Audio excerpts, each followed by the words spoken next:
Доброго времени суток!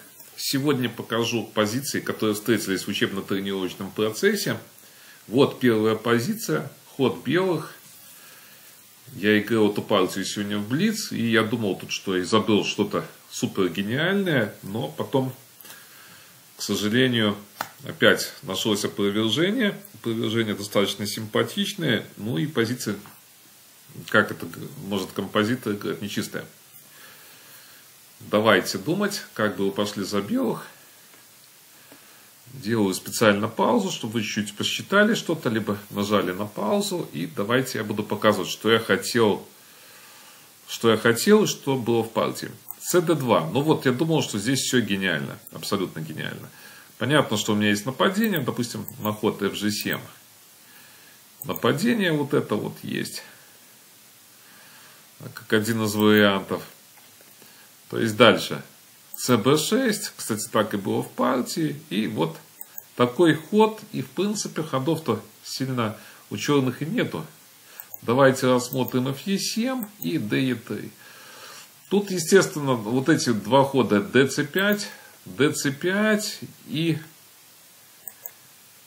bc5 проигрывают из-за одной идеи вот этой вот. Вот это выигранная идея. Далее.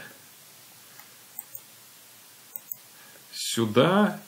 Вот в партии была такая мысль.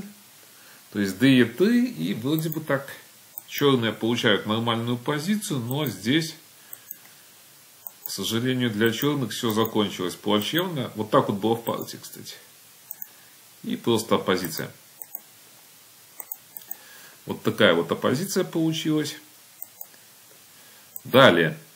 Основная мысль вот здесь вот на cd2 было то, что нельзя fg5 и вот так вот из-за оппозиции.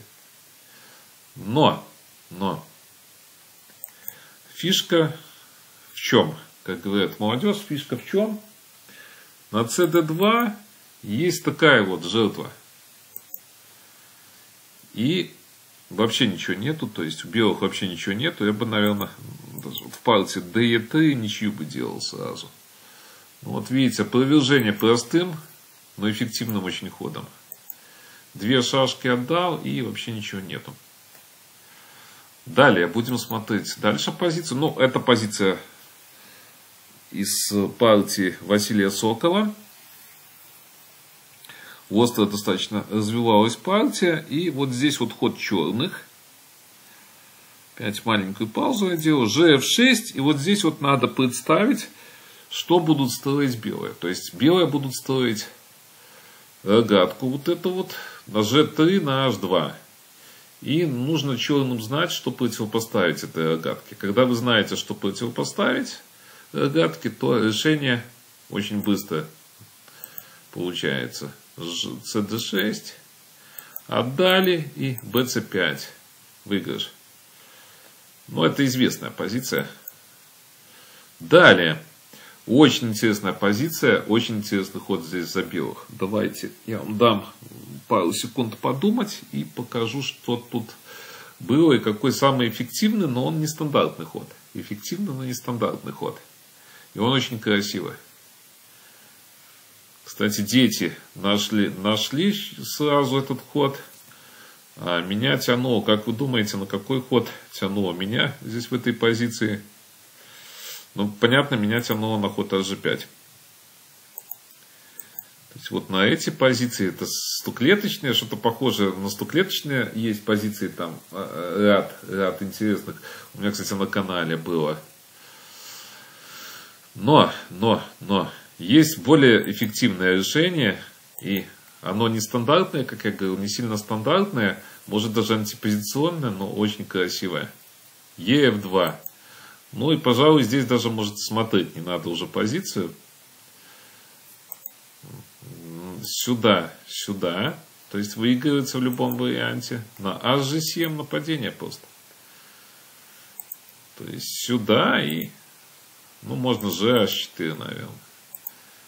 То есть мы выбиваем эту просто шашку и выигрываем. Но я не знаю даже, что вам больше показать. наверное, партия, вот позиция одного хода. ЕФ2 и вообще просто ничего не видно. То есть на БА7 та же идея. То есть уходим и удар. Вот такая вот позиция. И давайте я вам последнюю позицию покажу. Здесь ход черных. И вот часто встречающаяся идея, просто она встречается в разных видах. Абсолютно в разных видах. То есть есть здесь, кстати, еще мысль, вот интересно, ЕД6. Сюда. И если пойти в дамки, то вот так вот. Здесь, если ДЦ5, так. Вот здесь вот БА3 надо. Я показываю, как надо было. Хотите в ЖТ, то есть на нападение сюда. На ЖА6, ДЦ3 ничья. А вот основная мысль БА7. Вот, о которой я говорил, что она часто очень встречается. БЦ7, ЖФ. И вот ЕД6 туда. Ничья такая вот. Вот сегодня краткий достаточно репортаж. Я думаю, позиции были интересные. Есть даже несколько моментов для аналитики. И поэтому, как всегда, больше анализируйте сами своей головой. Но можно проверять потом на компьютере, что вы анализировали. Но старайтесь, конечно, больше сами считать. И смотреть, находить какие-то интересные идеи. Чтобы у вас появлялись какие-то интересные мысли творческие. Наверное, конечно, в русских шашках практически все. Вот шашка 64 изобретено, но надеюсь, всегда надеюсь, что есть что-то интересное. Может, даже есть, бывает, что что-то новое, что-то свежее, что-то в другой интерпретации есть. Итак, до новых встреч!